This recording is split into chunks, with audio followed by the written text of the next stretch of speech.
Hello everyone, welcome to my channel. आज पढ़ेंगे हम लोग पार्ट 4 केमिकल काइनेटिक्स का। तो पेज नंबर 127 पे। तो पिछले क्लास में हम लोग पढ़े थे integrated rate law for first order. Integrated rate law for first order, ठीक है। तो इसका कंक्लूजन क्या था? k equal to 2.303 by T log of A note upon A T. ये तुम्हारा इंटीग्रेटेड रेट लॉ, ठीक है। ए नोट क्या है?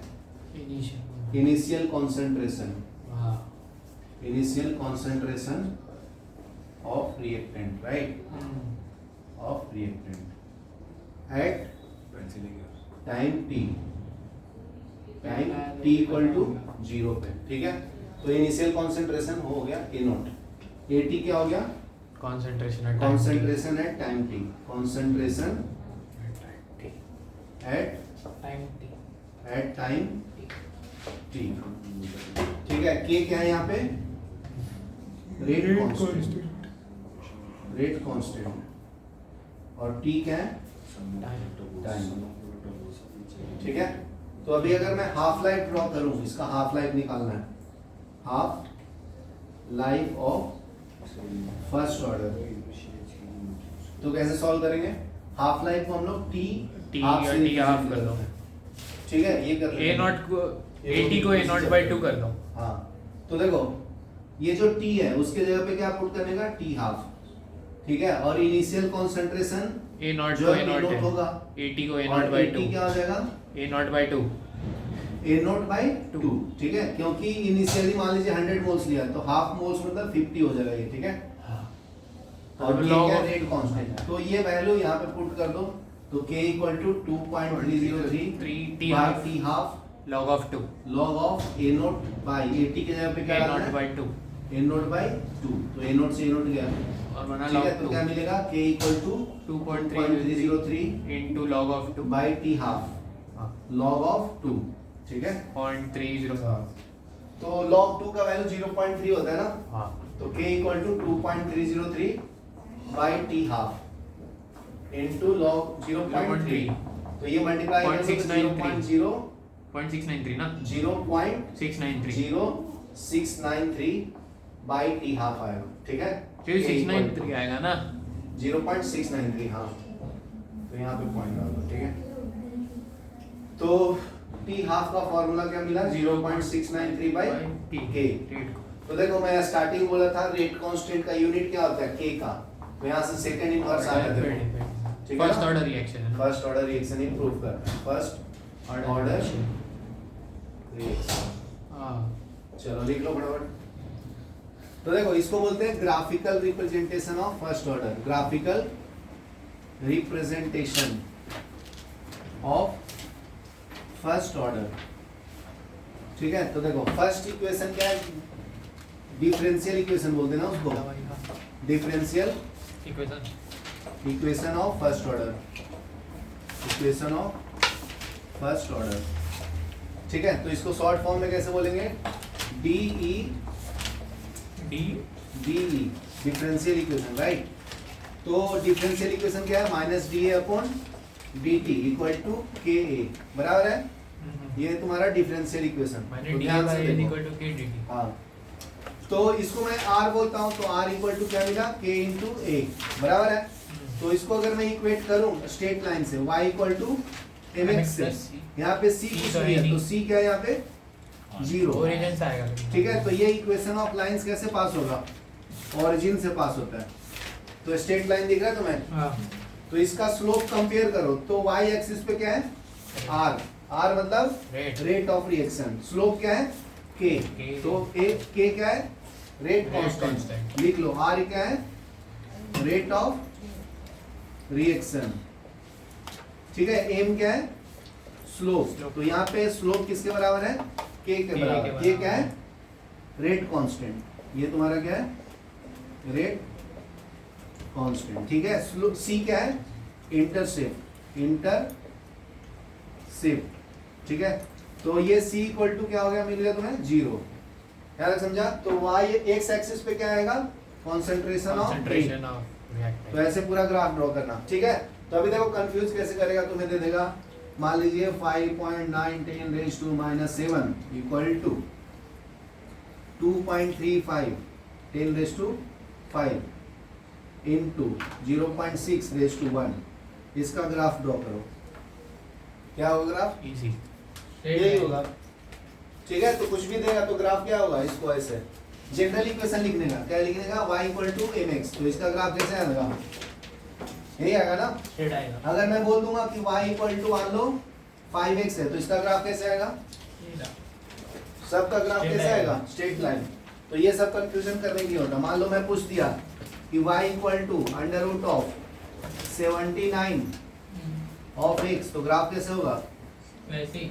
सबका सेम ग्राफ होगा। ठीक है, तो कंफ्यूज नहीं होना, डरना नहीं है। ठीक है, नेक्स्ट देखो, ये डिफरेंशियल इक्वेशन हो गया। नेक्स्ट है इंटीग्रेटेड रेट लॉ। बहुत सिंपल है, तो ध्यान से सुनो। इसको बोलते हैं इंटीग्रेटेड रेट लॉ। तो इसको अलग अलग फॉर्म में लिखना। जेई मेंस नीट में सबसे ज्यादा पूछता है। तो देखो कैसे पूछेगा वो बताता हूँ। देखो k इक्वल टू क्या मिला? 2.303 by T log of A note upon A T, बराबर है। तो इसको देखो मैं अरेंज करता हूँ। यहाँ तक सबको क्लियर है ना? अभी t से इसको मल्टीप्लाई करो तो kt हो जाएगा इक्वल टू 2.303, अलग अलग फॉर्म में लिखना है, log of A note upon A T, बराबर है यहाँ तक सबको। ये मैं इस कांस्टेंट को नीचे ले लेता हूँ, kt बाई 2.303, और इसको मैं अप्लाई करता हूँ log of A note minus log of A T, बराबर है। सबको दिख रहा है? ये देखना भाई, सबसे इंपॉर्टेंट है। वो क्या पलट रहा हो, फेंक दो उसको भी। इसको लेफ्ट में लो, इसको राइट में लो। ठीक है, तो ये क्या मिलेगा? Log of A T equal to log of A naught, और ये प्लस है तो राइट में जाएगा तो माइनस, तो minus of K T upon 2.303। यार क्लियर सबको? तो देखो इसको इक्वेशन ऑफ स्ट्रेट लाइन से कंपेयर करो। देखो y equal to M X plus C, तो तुम्हें बताना है कि y कौन सा है। तो y तुम्हारा ये पार्ट है एम एक्स। देखो यहाँ के साथ मल्टीप्लाई करो, ये तुम्हारा देखो स्लोप है, और ये तुम्हारा c है देखो। ठीक है, और x क्या है यहाँ पे? t है। तो देखो ये माइनस है ना यहाँ पे, तो ये ग्राफ नेगेटिव की तरफ आएगा ऐसे। ठीक है ना, स्लोप इसका नेगेटिव है। स्लोप क्या है यहाँ पे इसका? देखो यहाँ पे स्लोप क्या है? m इक्वल टू नेगेटिव है माइनस k अपॉन 2.303। ठीक है, ये सीख आएगा, बहुत सारे क्वेश्चन कर लेगा भाई जेईई एडवांस का। ठीक है, तो m क्या हो गया तुम्हारा? स्लोप, ये लिख दिया हूँ, स्लोप नेगेटिव। जब माइनस रहेगा तो ग्राफ नीचे की तरफ आता है माइनस m, जब ग्राफ प्लस होगा तो m ऐसे आता है। ये सीख गया तो मैथ सॉल्व करने की जरूरत नहीं है तुझे, बहुत सारे डाटा बन जाता है। तो ये ऐसे आएगा। ठीक है, अभी देखो c है, तो देखो c ये है इंटरसेप्ट। तो अगर नॉर्मल इक्वेशन ऑफ लाइन तुम ड्रॉ करते हो तो यहाँ से देखो लाइन ड्रॉ स्टार्ट होता है, तो c ये का वैल्यू तुम्हारा c होता है ना, और ये तुम्हारा स्लोप होता है, ये तुम्हारा y होता है, ये तुम्हारा x होता है। इसका इक्वेशन क्या होता है? y equal to M X plus C. ठीक है, ये तुम्हारा अलग से हो गया। और इस ग्राफ का इक्वेशन क्या होता है? y equal to M X minus C. तो ये ऐसे होता है, समझ में आया? ये इंटरसेप्ट प्लस रखो, ये स्लोप माइनस होता है, समझ में आया क्या? तो ये ऐसा हो गया। देखो यहाँ पे स्लोप माइनस है ना, कंपेयर करने के लिए सीख जाओ तो फिर आ जाएगा बहुत। देखो बुक में ऐसे नहीं बताया, कैलकुलेट करके बताया ना। देखो लिखा भी है उसने y equal to M X plus C करके। यहाँ तक लिखो, फिर मैं बताता हूँ। ये फर्स्ट ग्राफ हो गया तुम्हारा इंटीग्रेटेड रेट लॉ का। तो देखो यहाँ पे फाइनल इक्वेशन क्या है तुम्हारा? Log of A T equal to, पहले एम एक्स लिखते हैं ना, तो इसको अरेंज कर लो इधर, माइनस के एक्स के T upon 2.303 plus log of A note. तो ये तुम्हारा ग्राफ मिल गया। तो इसको कंपेयर करोगे तो y equal to minus M X plus C है। समझा? चलो लिख लो फटाफट, फिर मैं नेक्स्ट बनाता हूँ। फॉर्म तुम्हारा यही है। देखो ये वाला जो लाइन दिख रहा है, ये वाला, ये भी तुम्हारा इक्वेशन ऑफ लाइन है, बस उसको अरेंज कर दो इसको। तो ये क्या मिलेगा तुम्हें? Log of A note upon A T equal to क्या मिलेगा? के टी अपॉन 2.303। तो देखो इसको कंपेयर कैसे करेंगे?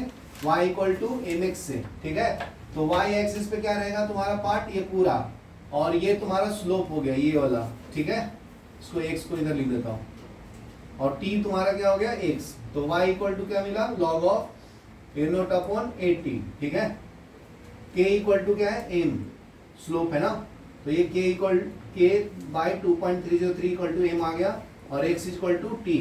तो जब लाइन हम ड्रॉ करते हैं तो x एक्सिस और ये y एक्सिस है, ये वाई एक्सिस और ये एक्स एक्सिस है। तो एक्स एक्सिस पे क्या लिखने का, टाइम, और वाई एक्सिस पे क्या लिखने का, log of A note upon 80। और ये equation of line, straight line pass होगा।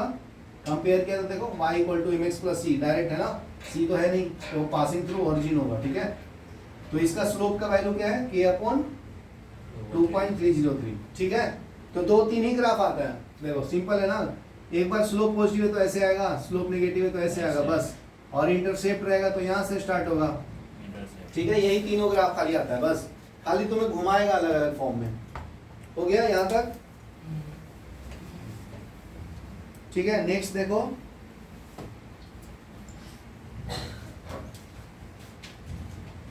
चलो अभी एक न्यूमेरिकल कर लेते हैं हम लोग। 6.8 करो, ये ड्रॉ कर लो फिर आगे बढ़ते हैं।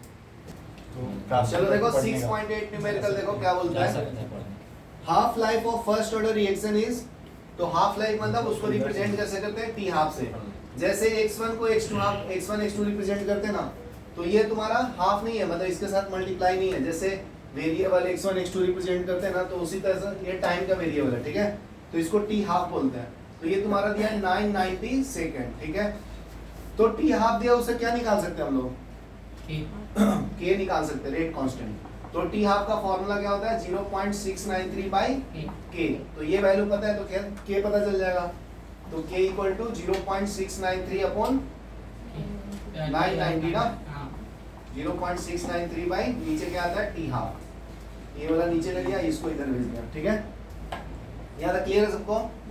तो ये कैलकुलेट नहीं करना है, कैलकुलेशन लास्ट में करते हैं हम लोग, ठीक है। तो इधर तक ही रखने का, ये ना कि लगे करने, ठीक है, बोर्ड में वो फंस गया उधर ही।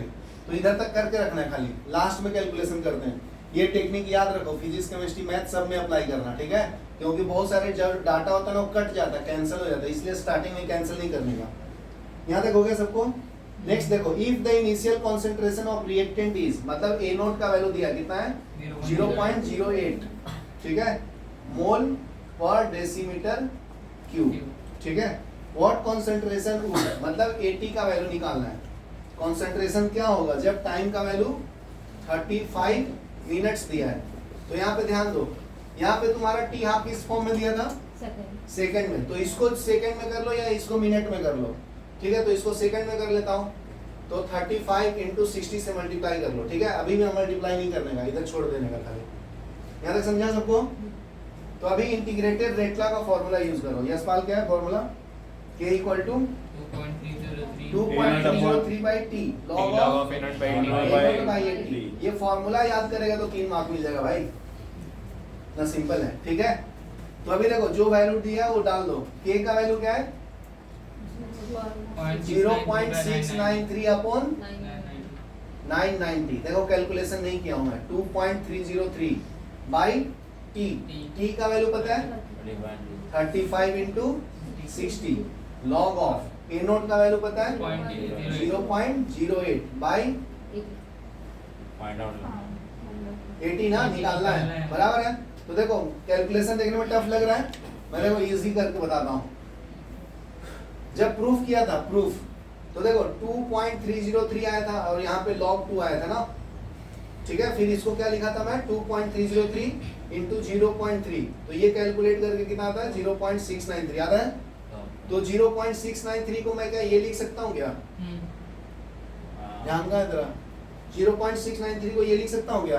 तो देखो यहाँ पे दिख रहा है तुम्हें, तो इसको हम लिख दो 2.303 into 0.3 divided by 990 equal to 2.303 by 35 into 60 log of 0.08 by 80। यहाँ तक क्लियर है सबको। तो देखो अभी कैंसिल हो जाएगा, ये इसी के साथ कैंसिल हो रहा है, 0.3 और 990 जीरो से जीरो से गया 1/30। हाँ, ये पॉइंट्स हटा सकते हैं ना, तो ये 10 हो जाएगा और ये 33 हो जाएगा, ठीक है। और क्या अप्रोक्सीमेशन लोगे तो ये भी कैंसिल हो जाएगा, ठीक है। तो अभी क्या बचता है, 35 by 33 equal to log of 0.08 upon 80, बराबर है। देखो इसका बेस क्या होता है, 10 होता है, यार क्लियर सबको।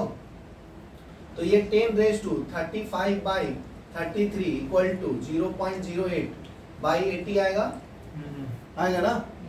फिर देखो 80 इक्वल टू क्या आएगा, 0.08 divided by 10 raise to 35 by 33 आएगा कि नहीं आएगा?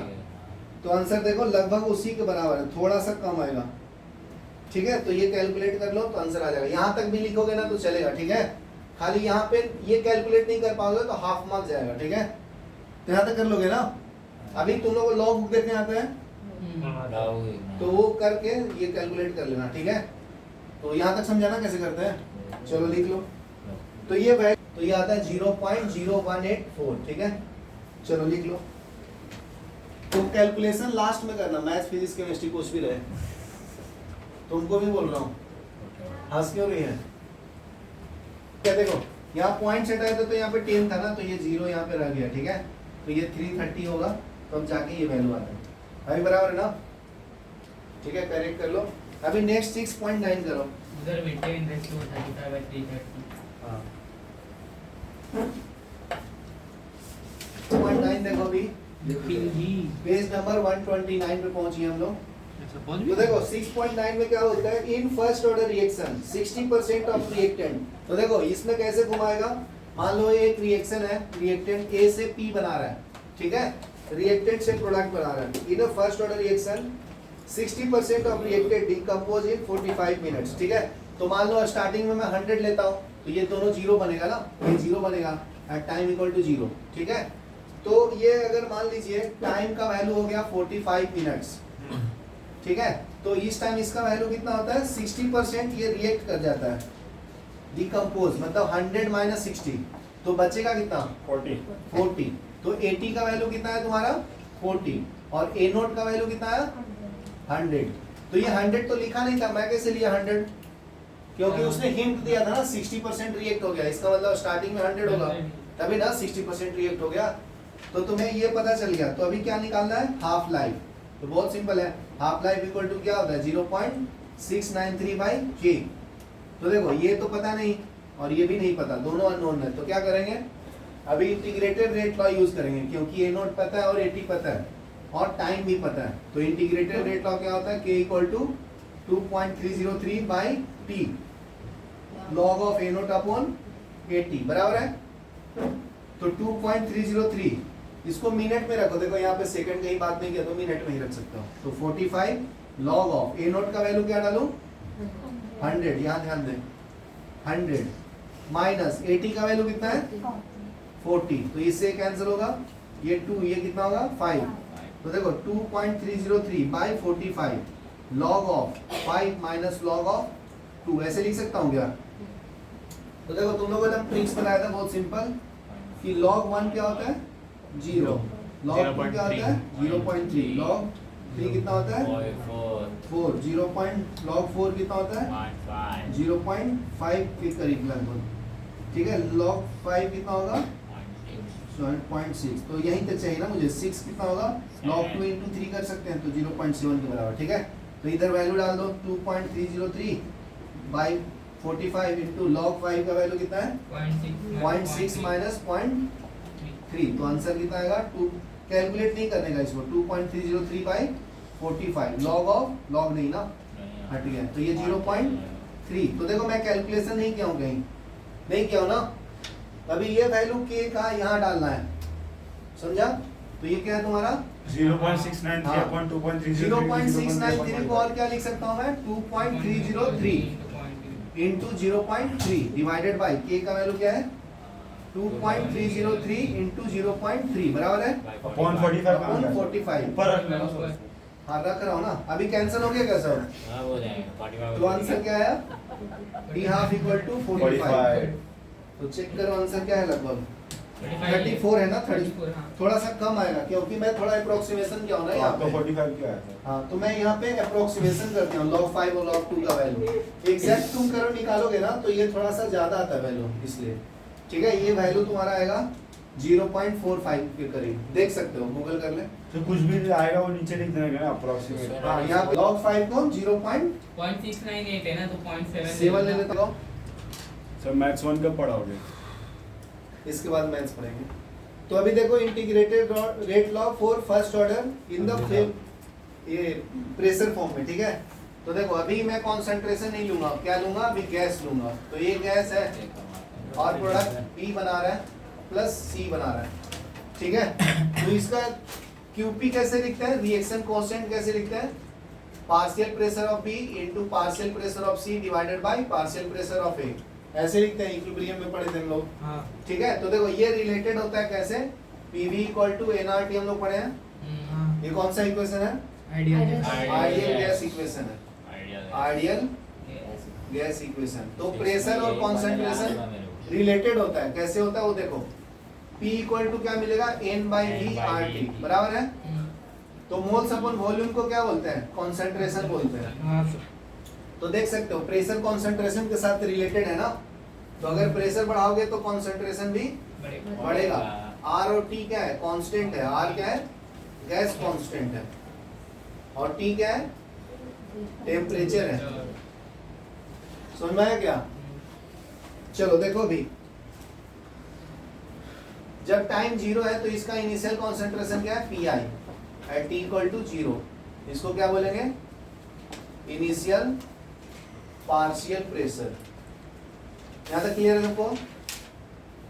अभी देखो, जब ये टाइम T हो जाएगा, time T equal to T हो जाएगा, तो इसका कॉन्सेंट्रेशन कम जाएगा ना, प्रेशर कम जाएगा, क्योंकि ये कमेगा तभी ये दोनों फॉर्म हो रहा है ना, B और C। ये समझा क्या? चलो देखो, तो फिर यहाँ पे PA का वैल्यू क्या हो जाएगा, PI माइनस X हो जाएगा। X थोड़ा रिएक्ट कर रहा है, ठीक है, और यहाँ पे B क्या आएगा, X, और C क्या आएगा, X। समझ में आया क्या? हाँ। तो अभी देखो टोटल प्रेशर कितना मिलेगा मुझे, P टोटल, ये तीनों का एडिशन होगा। ध्यान में, एक कंटेनर है, उसमें A है, A रिएक्टेंट, तो ये दो प्रोडक्ट बना रहा है, कौन, B और C। तो ये भी X बना और ये भी X बना, और ये स्टार्टिंग में PI था, तो तो इसमें से PI माइनस X गया होगा ना, हाँ। तो देखो PI माइनस X लिखा, ये XX फॉर्म हुआ। तो अभी ऐड करूंगा तो टोटल क्या आएगा, PI minus X plus X plus X, तो ये चला जाएगा। तो P टोटल कितना आया, इनिशियल प्लस X ना। यहाँ तक क्लियर है सबको? यहाँ तक क्लियर है क्या? यहाँ से X का वैल्यू क्या आएगा, PI माइनस PT बराबर है टोटल प्रेशर। चलो अभी देखो सिंपल है, देखो इनिशियल प्रेशर हम लोग क्या लेते थे, इनिशियल प्रेशर क्या है इसका, A का, तो PI माइनस X हो गया है ना। हाँ। ध्यान से देख इधर, तो PI रखो और X के जगह पे क्या डालो, ये वैल्यू, तो ये PI माइनस PT हो जाएगा। हाँ। हो गया क्या? PT बता दो। हो गया। यहाँ पे PT मैं तो बचा क्या हो गया, ये X को इधर ही रखा, यहाँ पे उल्टा लिख दिया, ये माइनस और ये प्लस होगा ना।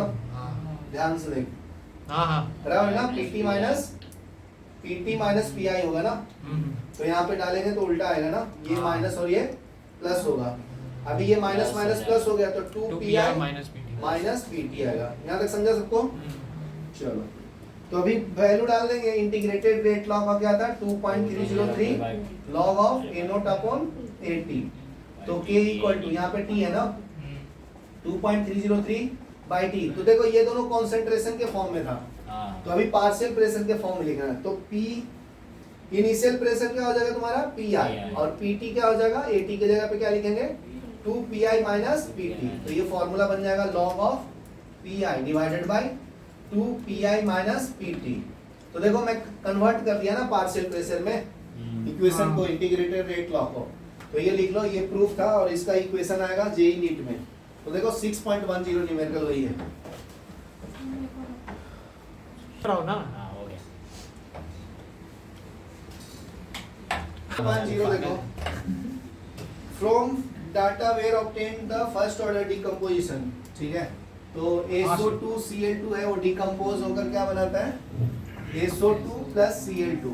ठीक है, तो देखो अगर टाइम का वैल्यू 0 है तो टोटल प्रेशर है 0.5 इनिशियल। ठीक है, अगर टाइम का वैल्यू 100 है तो इसका वैल्यू कितना है, 0.6। ठीक है, तो तुम्हें क्या कैलकुलेट करना है, रेट कांस्टेंट, मतलब K का वैल्यू निकालना है। तो देखो फॉर्मूला कौन सा यूज करेंगे, K equal to 2.303 log of PI upon 2PI minus PT बराबर ना, डिवाइडेड बाय क्या आएगा, T। चलो तो वैल्यू डाल देंगे इधर, तो ये हो जाएगा 2.303 बाई T का वैल्यू कितना है, 100। ठीक है, लॉग ऑफ पी आई का वैल्यू कितना है भाई 0.5 divided bye 2 into 0.5 minus PT ना, तो पीटी का वैल्यू कितना है 0.6 टोटल प्रेशर। ठीक है, तो ये कैलकुलेट कर लो, आंसर आ जाएगा।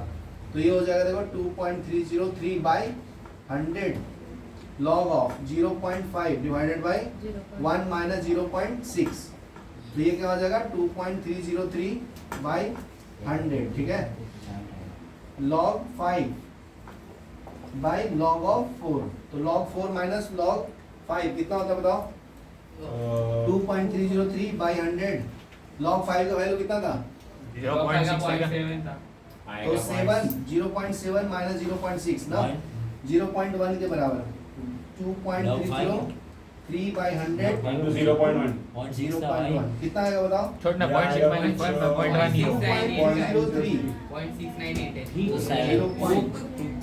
ठीक है, तो कर लेना, तो k का वैल्यू आ जाएगा कितना आता है ये आता है तुम्हारा 2.23 10⁻³ सेकंड इनवर्स। ठीक है, चलो लिख लो फटाफट, फिर पढ़ेंगे हम लोग जीरो लॉ। ठीक है।